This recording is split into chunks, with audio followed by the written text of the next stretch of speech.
안녕하세요. 저는 50대 여성이랍니다. 남편은 작은 기업에 다니는 사람이에요. 많은 돈을 벌지는 못하지만 그 회사에 벌써 30년 가까이 다니고 있답니다. 남편의 성실함과 근면함은 남편을 아는 모든 사람들이 인정하고 있죠. 부유하진 않아도 남편이 꼬박 같이 가져다주는 월급을 쪼개고 쪼개서 저축해 우리 집도 마련할 수 있었고요. 그리고 우리 부부에게는 그 무엇과도 바꿀 수 없는 보물이 하나 있어요. 다름 아닌 우리 외아들이랍니다. 공부를 잘해서 초등학교 때부터 1등을 놓친 일이 없었어요. 명문대학교를 졸업하고 우리나라 최고의 기업에 당당히 입사했죠. 참, 시집에 대한 이야기를 먼저 하고 넘어간다는 것이 아들 자랑에 앞서 이렇게 되었네요. 오늘 드리고 싶은 말씀은 주로 우리 동서와 관련된 일이라서 이제 시집에 대한 얘기를 해드리려고 합니다. 시부모님이 아직 살아계시고 남편은 두 형제 중 맞이랍니다. 시동생이 있고 손아래에 동서가 있죠. 제가 시집갈 당시 시집은 정말 찢어지게 가난했어요. 남편이 취직을 해서 그래도 끼니는 때우게 됐었지만 우리는 간신히 방 한 칸을 얻어서 살림을 시작해야 했었죠. 그런데 시동생이 시쳇말로 하면 장가를 잘 갔답니다. 동선의 친정아버지가 사업을 크게 하시는 부유한 집안이었거든요. 시동생이 동서의 친정아버지, 즉 시동생의 장인이 되는 분과 함께 사업을 운영하면서 돈을 좀 만지게 되었고 따라서 시집의 형편이 좀 피기 시작했어요. 그리고 이제는 그럭저럭 남한테 아쉬운 소리 안 하고 사는 정도가 되었죠. 시동생은 완전히 처가에 매여 있었고 동서에게는 입안에 혀처럼 굴었답니다. 그리고 가정에 지극히 충실하게 처신했고요. 동서는 자신의 친정이 부유하고 시동생이 자신의 아버지 사업체에서 일해서 시집을 돕는 것을 가지고 노골적으로 그리고 은근히 유세를 떨었답니다. 우선 시집에서 치르는 제사나 명절 등 시집의 행사 때 손 하나 까딱하지 않더라고요. 시집에 와서 며칠을 고생하는 저와는 달리 동서는 그것을 두툼한 돈봉투로 대신하더군요. 시부모님들께 돈봉투를 내밀고 세상의 최고의 효부라도 된 듯 아양을 떨더라니까요. 아버님, 어머님, 이 돈 가지고 이번엔 어디 온천에라도 다녀오세요. 다음번엔 제주도 가실 수 있도록 해드릴게요. 시부모 옆에 딱 붙어 앉아서 호맹맹이 소리를 내가며 하는 짓이 가관이었어요. 워낙 가난하게 사셨던 탓에 시부모는 그 돈봉투가 못내 반가웠나 봐요. 그래, 네가 효부다, 효부야. 온천 가야지, 암. 우리 둘째 며느리를 아주 잘 봤어. 얘 큰애야.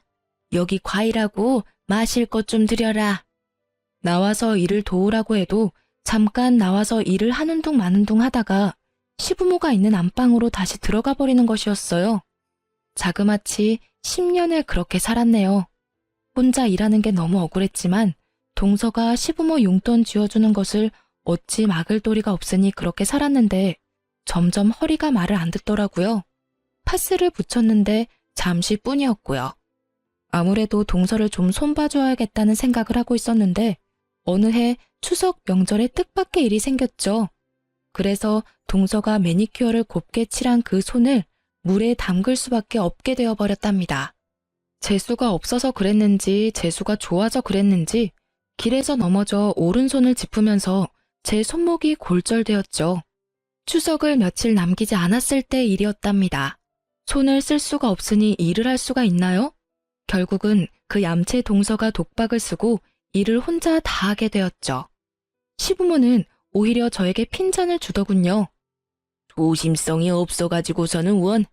평상시에 성질이 급하더니 내 그럴 줄 알았다. 명절날 아주 편하게 쉬게 되었구나.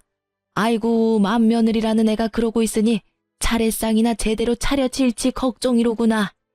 시어머니 말씀대로 차례상은 엉망이었어요. 동서는 일이라고는 도무지 해본 것 같지가 않더라고요. 도대체 얼마나 대단하게 일을 하는지 부엌에서 계속해서 비명소리가 들렸어요. 아야, 아 뜨거! 등등 무슨 어드벤처 영화 같았죠. 그렇게 그 명절이 동서에게는 진탕 고생을 하는 명절이 되었어요. 동서는 손목에 깁스를 하고 앉아 입으로만 일을 감독하는 저를 아래 위로 째려보더라고요. 저는 속으로 아주 많이 고소해하고 있었어요. 동서는 혼자 그 일을 다 하면서 짜증이 날 때마다 시동생에게 화풀이 하는 것 같더군요. 시동생이 어쩔 줄을 모르더라고요. 시동생의 입장은 비록 이랬지만 시부모는 아들에게서 오는 넉넉한 생활비에 대단히 만족하는 것 같았어요. 그리고 명절 때마다 그리고 때때로 올 때마다 동서가 가져다주는 돈봉투에도 감동하는 것 같았죠. 시부모는 둘째네와 비교해서 저와 남편을 무시하기도 했답니다.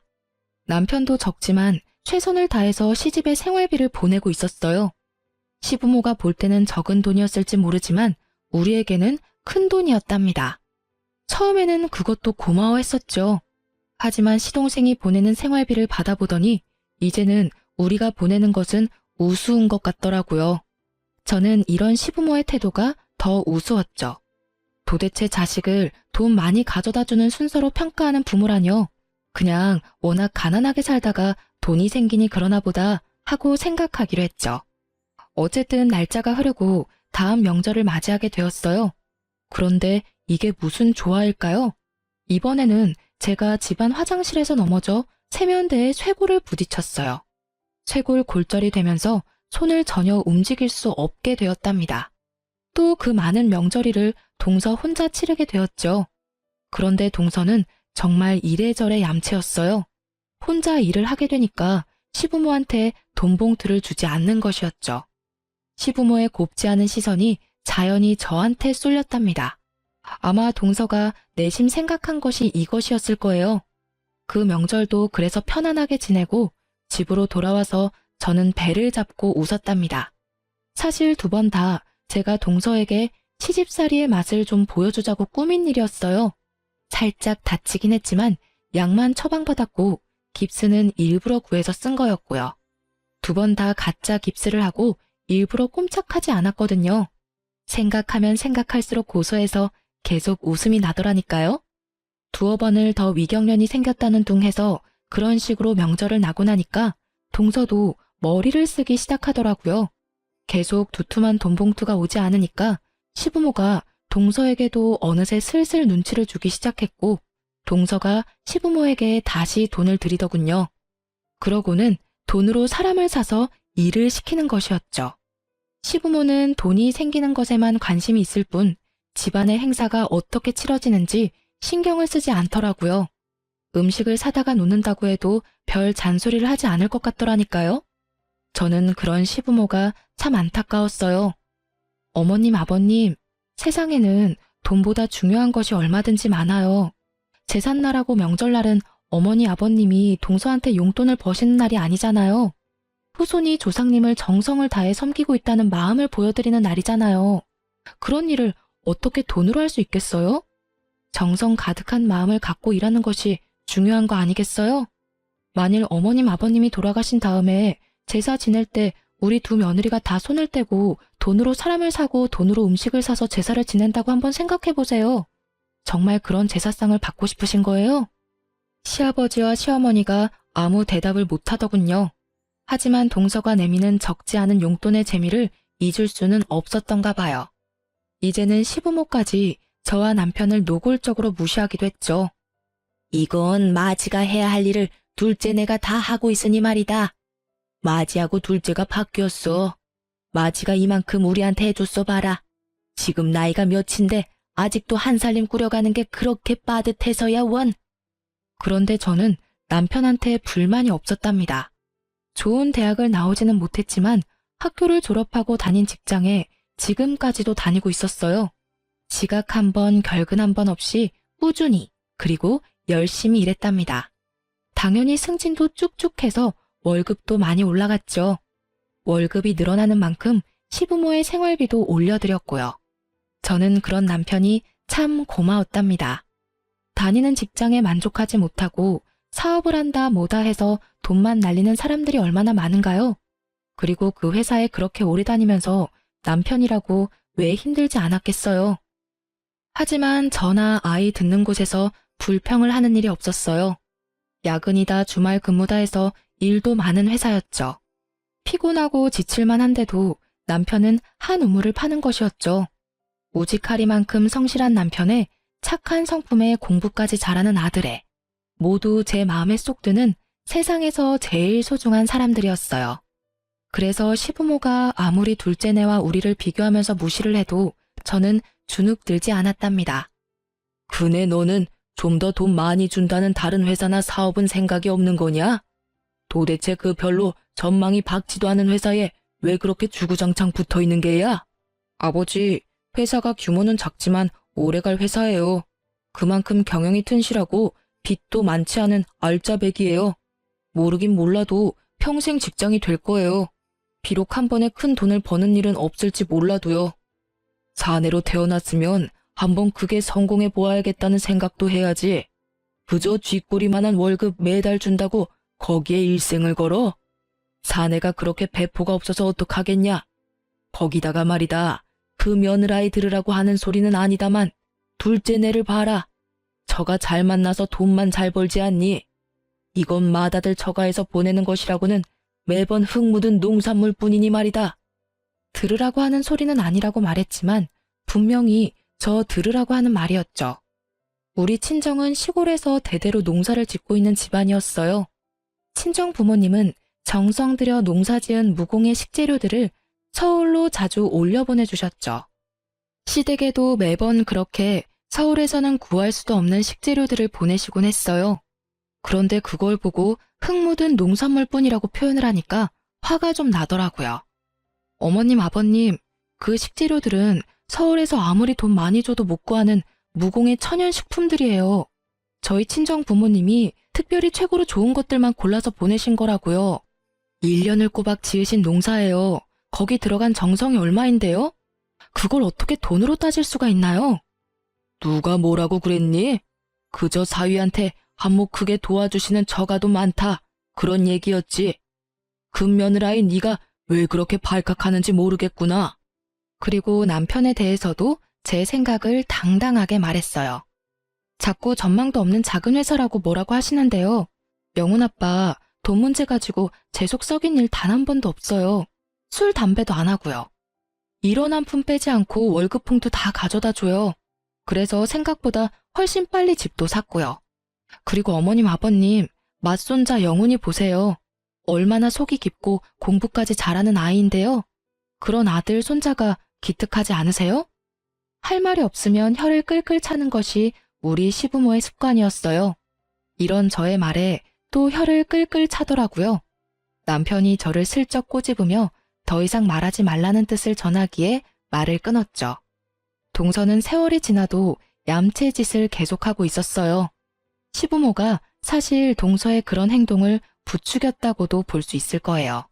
어머님, 아버님, 이게 9번이나 쪄서 숙성시킨 인삼인데요. 거기다가 꿀에 재워서 먹기도 아주 좋아요. 한번 드셔보세요. 어때요? 드시기에도 편하시죠? 아버님 요즘 기력이 좀 떨어지셨다면서요. 옆에 두고 하루에 서너 번씩 드세요. 떨어지면 제가 또 사다 드릴게요. 아유, 그놈의 코맹맹이 소리. 정말 듣기 싫어 죽겠더라고요. 그런데 이걸 어쩌나 바로 그 타임에 들고 들어간 밥상을 그만 제가 엎고 말았어요. 상 위에 있던 음식들이 동서한테 다 쏟아졌죠. 형님, 도대체 이 옷이 얼마짜리인지 아세요? 형님이 물어주실 거예요. 이 물건 한국에 단 5벌밖에 안 들어온 옷이라고요. 다시 구할 수도 없는 옷이에요. 명절 지내러 시집에 오는 며느리가 그런 옷을 입고 오면 쓰나. 몸빼 바지까지는 아니어도 일하기 편한 복장이면 되는 것이지. 명절 한번 지내고 나면 티셔츠에 기름 냄새가 배서 빨아도 안 없어지더라고. 그래서 영훈 아빠 입던 옛날 티셔츠 입고 와서 빨지 않고 버리기도 하거든. 동서, 그러니까 명절날에는 시집에 오는 며느리답게 입고 와. 패션쇼 하러 오는 거 아니잖아. 동서가 소리소리 지르며 옷에 묻은 얼룩들을 닦아내기 바빴어요. 그게 그런다고 닦아지나요? 나중에 드라이클리닝 갖다 주라고 하고 제가 티셔츠와 바지 여분으로 가져온 것이 있으니 주겠다고 했죠. 저의 이 말에 동서가 더 열받아 하더라고요. 동서가 약이 올라 방방 뜨는 모습을 보니 어찌나 통쾌하던죠. 사실 제가 짐짓 동서 쪽으로 상을 기울여 엎었었거든요. 약이 단단히 오른 동서가 저를 칠 듯이 대들었고 시부모도 동서의 편을 들었죠. 너는 아무튼 조심성 없기로는 세계의 최고로구나. 길거리에서 넘어지고 집안에서 넘어지고 이제는 상까지 없고 집안의 가스불은 제대로 잠그고 다니니? 집에 불 내지 않을까 걱정이로구나.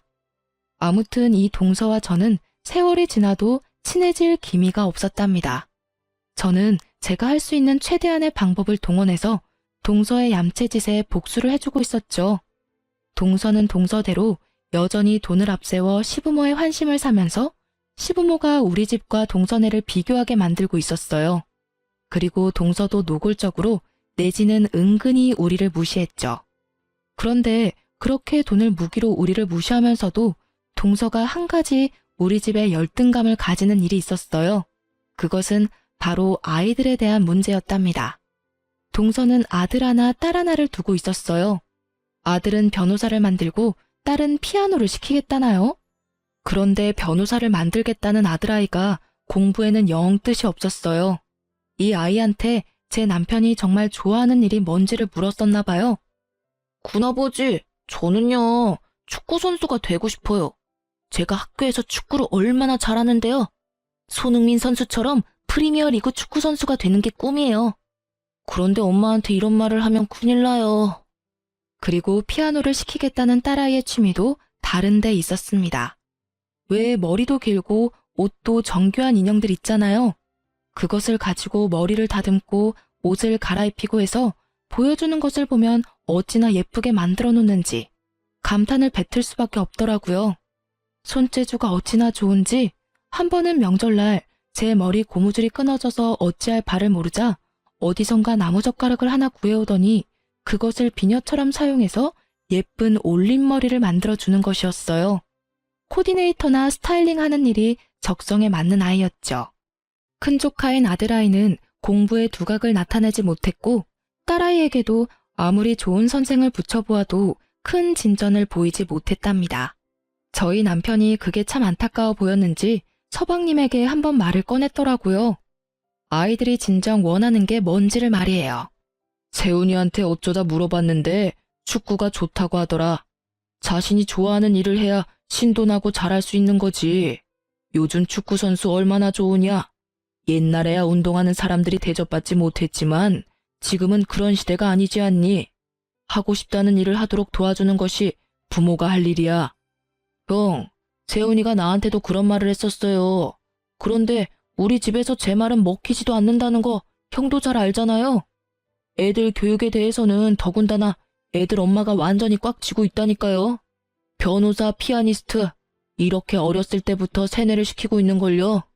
아이들의 형편이 이러니 동서가 당연히 공부 잘하는 우리 아들에 대해서 신경을 곤두세웠죠. 아유, 우리 세훈이도 사실 머리는 좋은데 노력을 안 하는 아이예요. 선생님이 그러더라고요. 머리는 최고로 좋은 아이라고요. 조금만 노력하게 도와주면 최고 성적을 낼 수 있다고 하더라고요. 영훈이 정도 성적은 금방 따라잡을 수 있다고 그러던데요. 누가 물어봤나요? 물어보지도 않았는데 굳이 말을 붙이면서 조카 아이에 대해서 이렇게 얘기하는 것이었죠. 사실 우리나라 엄마들의 공통적인 믿음, 아니 착각, 아시죠? 우리 아이는 머리는 좋은데 노력을 안 한다. 바로 그것이죠. 우리 형편의 아이에게 과외 선생을 붙이거나 비싼 학원에 보낼 수는 없었죠. 하지만 아이는 그런 것 없이도 자신의 노력으로 공부를 잘했답니다. 아이가 초등학교 다닐 때만 해도 단칸방에 살던 때였어요. 단칸방에 상 하나를 펴놓고 공부를 하면서도 1등을 놓치지 않았죠. 대학교도 평소에 원하던 좋은 대학교에 한 번에 합격했답니다. 아빠, 조금만 더 일하세요. 제가 졸업하고 나면 아빠 집에서 쉬실 수 있게 돈 많이 벌어올게요. 엄마도 매일 장부 펴놓고 계산 안 하시게 해드릴게요. 저 자신 있어요. 아들의 이런 말에 우리 부부는 콧등이 시큰해졌답니다. 동서는 아들을 변호사로 만들기 위해서 별 노력을 다하는 것 같았어요. 요즘 변호사가 되기 위해서는 옛날처럼 몇 년을 방에 틀어박혀서 고시 공부만 하면 되는 것이 아니잖아요. 일단 학교 레벨도 어느 정도 있어야 된다고 들었어요. 그리고 학점도 좋아야 하고 영어 성적도 뛰어나야 한다죠. 그리고 법학 적성 시험이라나 뭐라나 아무튼 생각할 수 있는 머리가 뛰어나야 잘 볼 수 있다는 시험까지 통과해서 로스쿨에 가야 한다죠. 그렇지만 축구 선수가 되고 싶다는 아이가 무슨 이런 공부에 재미를 붙이겠어요? 정말 하고 싶어 하는 것을 못하고 엉뚱한 곳에 매달려야 하는 조카 아이를 볼 때마다 마음이 좀 아팠어요. 결국 큰 조카는 지방에 있는 대학에 간신히 입학했고 작은 조카인 딸애는 대학엔 가기 싫으니 코디네이터를 양성하는 학원에 보내달라고 했대요. 동서가 펄펄 뛰며 반대한 것은 보지 않아도 비디오였어요. 동서는 어쨌든 이래저래 저와는 절대로 화합할 수 없는 사람이었답니다. 그렇게 우리 두 동서가 개와 고양이처럼 지내는 가운데 세월이 무심하게 흘렀죠. 아이들도 이제 장성했고요.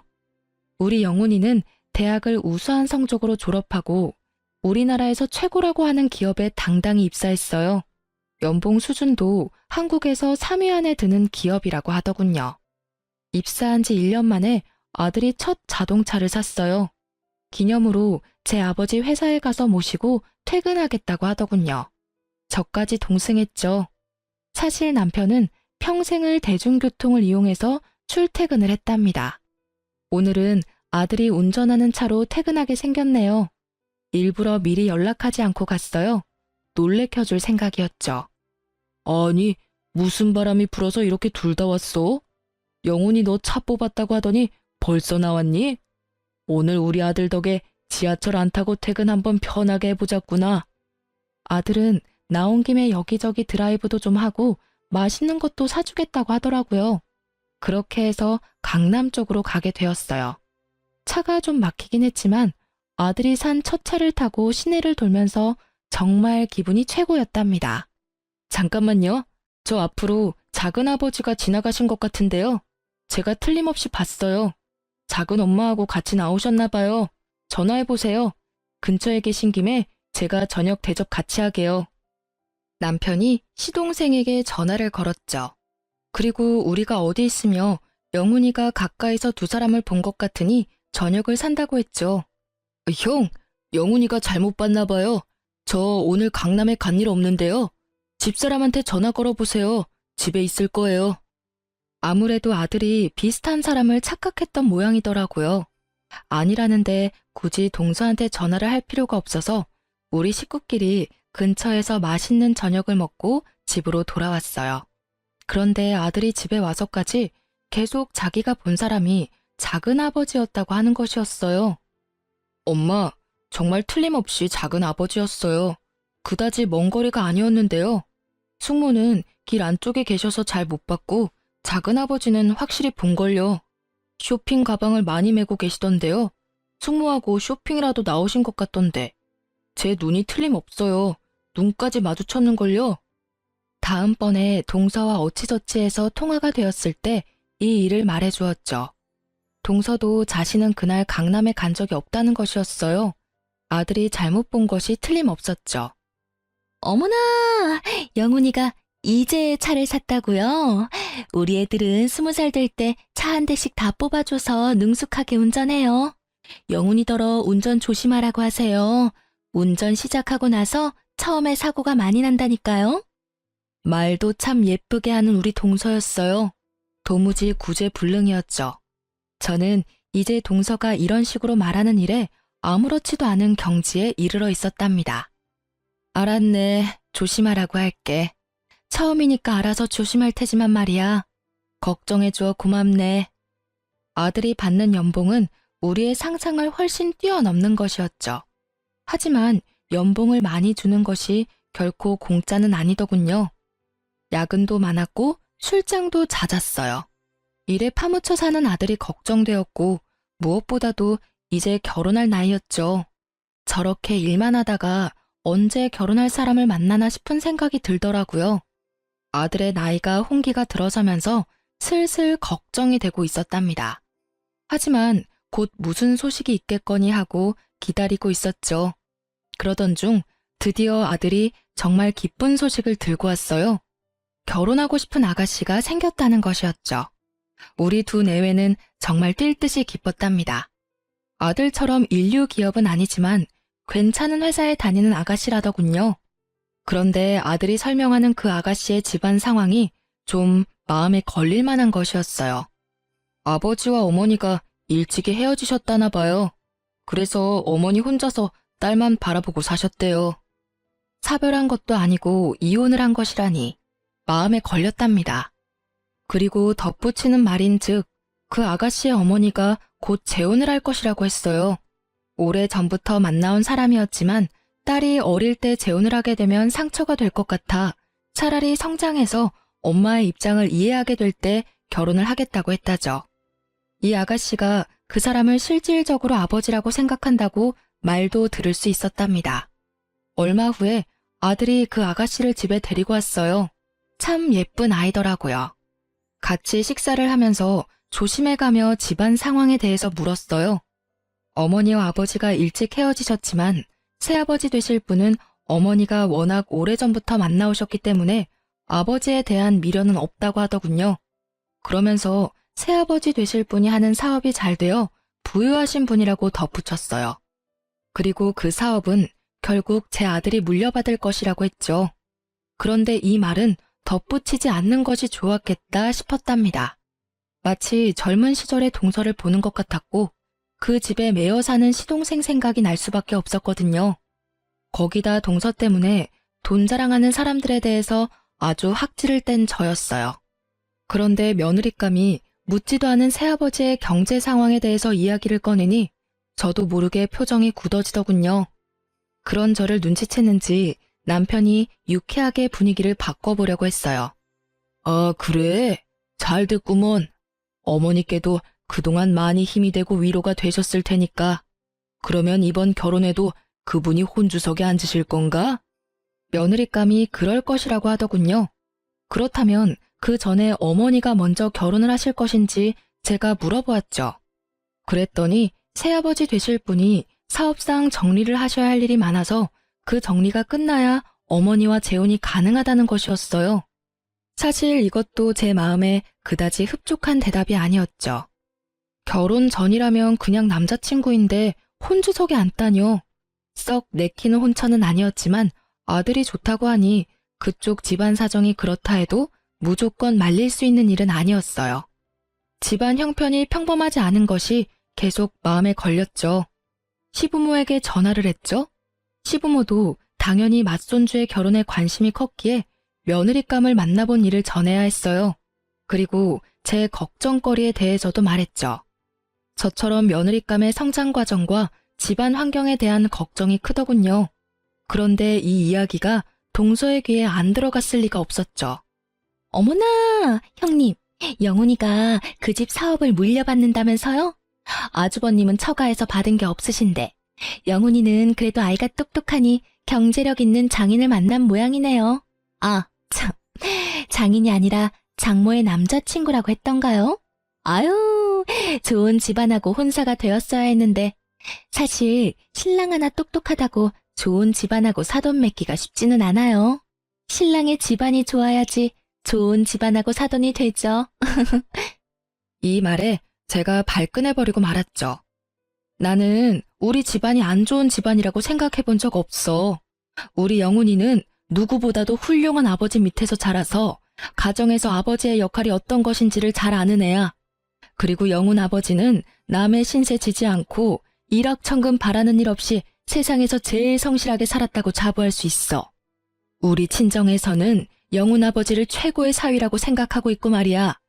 나는 사실 서방님이 처가에 매여서 자신의 의견 한번 제대로 말 못하고 그렇게 사시는 것이 더 안 돼 보였네. 동서가 이 말에 또 따박같이 말대꾸를 하더라고요. 그러면 우리 집에서 세훈 아빠를 종 대하듯이 했단 말인가요? 지금 하신 말씀은 그렇게 들리네요. 시집 와서 지금까지 형님을 볼 때마다 드는 생각이 말이에요. 말씀을 참 함부로 하세요. 제 속이 얼마나 긁혔는지 아세요? 뭐라고? 말을 함부로 해? 그게 아랫사람이 손윗사람한테 쓸 표현인가? 자네야말로 시집와서 돈 봉투 뿌린 것 말고는 한 일이 뭔가? 하다못해 제사상 하나, 차례상 하나를 제대로 차려본 일이 없는 사람 아닌가 말이야. 그날은 이렇게 동서를 따끔하게 야단치고 전화를 끊었어요. 그런데 동서가 아주 나를 받은 사람 마냥 신이 났더라고요. 영훈이가 그렇게 똑똑하고 잘났다고 하더니만 결국은 그런 혼처를 만나게 되었다며 노골적으로 비아냥거리는 것이었죠. 하지만 저는 늘 그랬듯 주눅들지 않았답니다. 우리 아들이 판단을 했다면 그 판단을 일단 믿는다고 했죠. 그리고 결혼은 상대방의 사정을 자세히 알아보고 시킬 것이라고 했어요.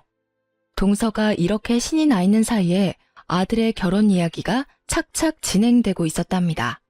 저는 무엇보다도 그 새아버지 될 사람에 대해서 자세히 물었죠. 아들의 말로는 사업을 크게 하시는 분이라고 하는데 최근에 장기 출장이 잦아서 말만 들었지 아들도 아직 만나지 못했다는 거였어요. 그리고 아들에게 콕 집어서 물었어요. 설마 그 아버지 될 사람이 크게 사업을 한다니까 네 숙부처럼 그 집에 묶여서 그렇게 살 생각은 아니겠지?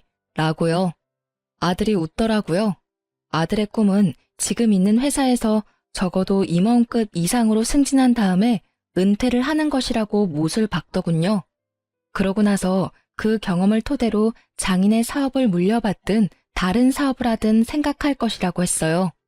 그 말을 들으니 안심이 되었답니다. 천금을 가져다 준다고 해도 아들이 시동생처럼 사는 것은 정말 싫었거든요. 시간이 흘러 드디어 상견례 날이 코앞에 다가와 있었어요. 아들의 말로는 아직 결혼을 하지 않았지만 어차피 실질적인 혼주가 될 사람이었기에 며느리감의 새아버지가 될 사람도 상견례장에 올 것이라고 했죠. 솔직히 마음에 들지는 않았어요. 아직 안사돈과 결혼도 안 한 사람이 바깥사돈 역할을 한다뇨. 제대로 하자면 안사돈 한 분이니 저만 상견례에 나가고 나중에 안사돈이 결혼을 하게 되면 다 같이 만나는 것이 경우 있는 일이라고 생각했어요. 그런데 최근에 장기 출장이 잦았기에 우리 아들의 얼굴도 못 보았다니 겸사겸사 상견례에 나와서 우리와 인사도 하고 아들의 얼굴도 보겠다는 것이었죠. 마음에 들지 않았지만 어쨌든 그렇게 다 같이 만나기로 했어요. 남자 쪽이니 우리가 먼저 나가 있는 것이 예의겠죠. 그래서 서둘러서 30분 정도나 일찍 상견례장에 도착했답니다. 30분이 흐르고 약속한 시간에서 약 5분 정도 전에 안사돈과 바깥사돈 될 분, 그리고 며느리감이 상견례장에 도착했어요. 그들이 상견례장 문을 열고 들어서는 순간 상견례장은 발칵 뒤집혔답니다. 이게 어떻게 된 일인지, 형, 영훈아, 어떻게 여길... 저는 정말 다리가 휘청할 정도로 어지럼증까지 느꼈어요. 작은아버지가 어떻게 여길... 이게 어떻게 된 거예요? 이분이 네 새아버지가 될 분이 정말 맞아? 도대체 이게 다 무슨 말씀들인가요? 작은아버지라뇨? 우리 새아버지 될 분이 어떻게 영훈 씨 작은아버지가 된단 말이에요. 이건 말도 안 돼요. 뭔가 잘못된 일일 거예요. 며느리감은 그래도 정신이 있는 모양이었어요. 남편과 저는 아예 정신이 혼미해서 아무 말도 하지 못하고 있었답니다. 잠시 시간이 흐른 후 아들이 침착하게 상황을 정리하더군요. 여기 이분은 분명히 우리 작은 아버지셔. 그리고 네 새아버지 될 분이 맞다고 네가 분명히 확인했고, 그리고 장모님과 만난 지도 한참 됐다면서. 그렇다면 상황은 분명하네. 작은아버지, 이제 작은아버지가 상황을 설명해 주셔야 할 것 같은데요. 시동생이 거기서 무슨 말을 할 수 있었겠어요? 우물거리며 말을 잇지 못했고 고개를 들지 못하더군요. 그리고 더 이상 그 자리에 앉아있지 못하겠는지 일어서서 도망을 치듯 밖으로 나가버리는 것이었죠. 그러고는 그 자리에 다시 돌아오지 않았어요. 제가 안사돈에게 물었어요. 딱 한 가지만 여쭙겠습니다. 저 사람이 가정이 있는 사람인 걸 알고 만나셨나요? 아니면 가정이 있는지 모르고 속아서 만나셨나요? 이 말씀에 대한 대답은 꼭 들어야겠습니다. 안사돈 될 사람이 말이 없더군요. 말이 없었지만 저는 그 묵언의 뜻을 알아들을 수 있었어요. 적어도 안사돈은 가정이 있는 사람이라는 것을 알고 만났다는 것을 알 수 있었죠. 그리고 최근에 결혼을 급하게 추진하려고 했었다는 것은 이미 들어서 알고 있는 사실이었고요. 제가 아들을 일으켜 세웠어요. 예비 며느리가 흐느껴 울기 시작하더군요. 그렇게 상견례는 엉망이 되었고 아들과 우리는 집으로 돌아와서도 한동안 서로 대화 없이 천장만 보고 앉아 있었죠. 얼마나 시간이 흘렀는지도 잘 모르겠더라고요. 그런데 갑작스러운 전화벨 소리가 이 어색한 침묵을 깼죠. 형님, 그 대단한 사돈댁하고는 상견례 잘 끝내셨어요? 어머나, 그러면 이제 영훈이도 회사에 매여 있지 않아도 되겠네요. 장인 될 분이 크게 사업을 하는 사람이라면서요? 우리 세훈 아빠처럼 편하게 집안일만 운영하면 되는 거 아니겠어요? 동서, 내가 지금은 자네에게 할 말을 다 정리하지 못한 상태야. 내가 조금 있다가 아니면 며칠 있다가 다시 전화를 걸 테니 말이야. 전화는 꼭 할 거네. 해야 할 얘기가 있거든. 그때 궁금한 거 다 물어보고. 전화를 끊자 이어서 아들이 말하더군요. 자신의 결혼 문제와는 별도로 이 이야기는 작은 어머니한테 전해야 한다는 것이었죠. 저도 아들의 의견에 찬성했답니다. 결코 동서를 놀리거나 골탕 먹이려는 의도가 아니었어요. 이 문제는 동서네 집의 운명을 좌우하는 중대한 문제이기 때문에 아들의 의견에 찬성한 것이었죠. 그리고 얼마 전에 들은 말이 있었죠. 곧 동서네 아버지가 시작하시고 일구신 사업체의 명의까지 시동생에게 넘어갈 것이라는 이야기였어요. 지금까지는 경영만 했거든요. 정말로 우리 시동생을 나쁘게 생각하지 않으려고 했었어요. 결혼 전에 시동생의 모습도 머릿속을 스쳐 지나가더군요. 일하기 싫어하고 나태한 사람이었어요. 시아버님이 인물이 좋으신 분이었죠. 그 인물을 빼닮아 젊은 시절에 정말 여러 여자 울리던 사람이었답니다. 아들이 자신이 계획을 세워서 이 일을 정리하겠다고 말하고는 자기 방으로 물러가더군요. 아들의 마음이 지금 어떨까를 생각하니 마음이 찢어졌어요. 결국 아들이 이틀 정도를 고민하고 나서 우리에게 계획을 이야기하더군요. 아들은 우선 며느리감이라고 데려왔던 아가씨와 그 어머니에게 전화를 걸어 한 번은 더 만나야 하지 않겠느냐고 하더군요. 그쪽에서 망설이는 것 같더니 그러자고 하는 것 같았어요. 시내 모처로 두 사람을 불러냈죠. 그리고 아들은 정말 작은 어머니를 속이고 싶지는 않지만 지금은 그럴 수밖에 없는 것이 가슴 아프다고 하면서 동서에게 전화를 걸었어요. 엄마가 결혼 문제 때문에 작은 어머니와 의논할 것이 있으니 작은 어머니만 나오라고 했죠. 동서야 보나마나 가뜩이나 아들의 결혼 문제에 대해서 더 비아냥거려주고 싶어 했겠죠. 동서가 얼른 조카인 제 아들의 제안을 받아들이는 것 같았죠. 그리고 마지막으로 이 사태를 만든 주범인 시동생에게 전화를 하는 것 같더군요. 전화를 안 받는 것 같았어요. 하지만 시동생이 이 세상 모든 것에서 도망치지 않는 이상 회사나 집 밖에 있을 곳이 어디 있겠어요. 결국 아들이 작은아버지를 찾아내어 누가 모여있다는 말도 하지 않은 채 그 장소로 차에 태워 데리고 왔어요. 이제 관련된 모든 사람이 다 모인 셈이었죠. 여기가 도대체 무슨 자리인가요, 형님? 저는 형님만 계실 줄 알고 나왔는데 저 두 분은 잘 모르는 분들이네요. 혹시 며느님 되실 분하고 안사돈 되실 분이세요? 그리고 곧이어 들어오는 시동생을 보고 동서가 의외라는 표정을 지었어요. 시동생은 모든 사람이 다 모여있는 것을 보고는 기겁을 하더군요. 예비 안사돈을 다그쳐 언제 시동생을 처음 만났는지 물었어요. 20년 가까이 됐어요. 저 아이가 아직 어릴 때니까요. 이 사람이 늘 이혼하고 싶다고 했었어요.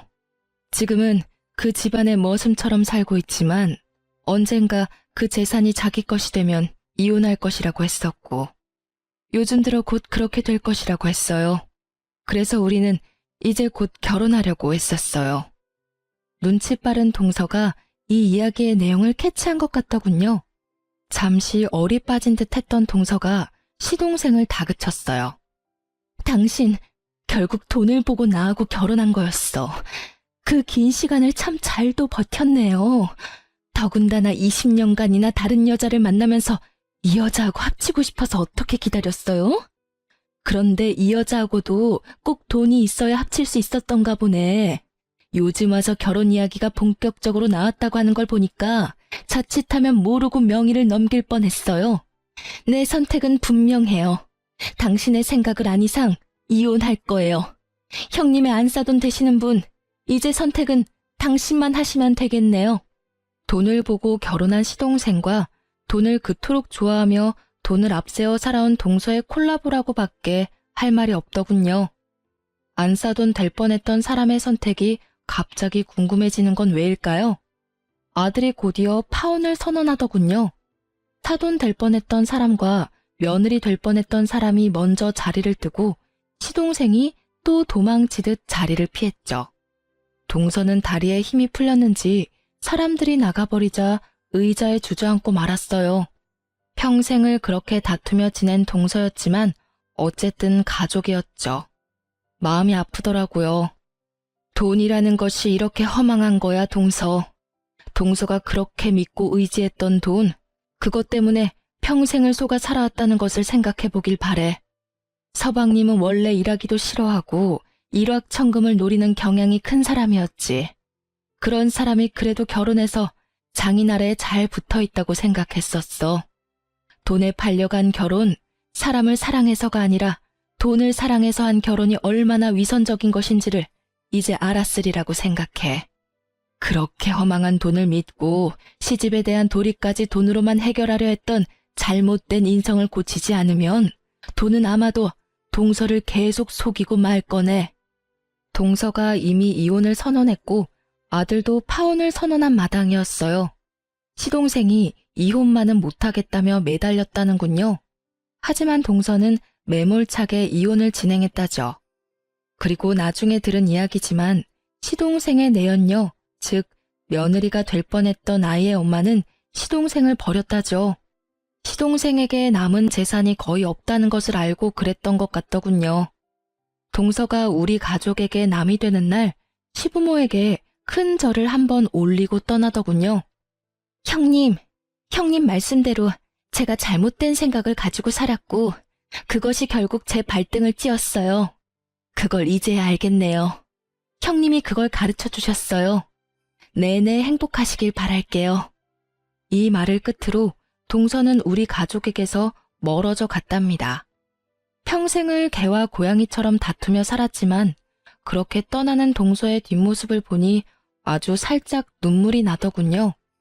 제일 큰 걱정은 아들이 받았을 상처였어요. 아들은 한동안 말없이 회사와 집을 왔다 갔다 하더군요. 시간이 좀 필요하겠죠. 하지만 저는 아들을 믿는답니다. 공부를 잘했지만 책상에만 붙어있는 샌님으로 키우지 않았어요. 우리 아들 강한 아이랍니다. 그리고 곧 진정한 아들의 인연이 어디선가 나타나겠죠. 그날이 빨리 다가오기를 우리 내외는 기다리고 있답니다. 지금까지 저와 동서의 얽힌 이야기를 중심으로 우리 가족에 대한 이야기를 말씀드렸어요. 읽어주셔서 감사합니다.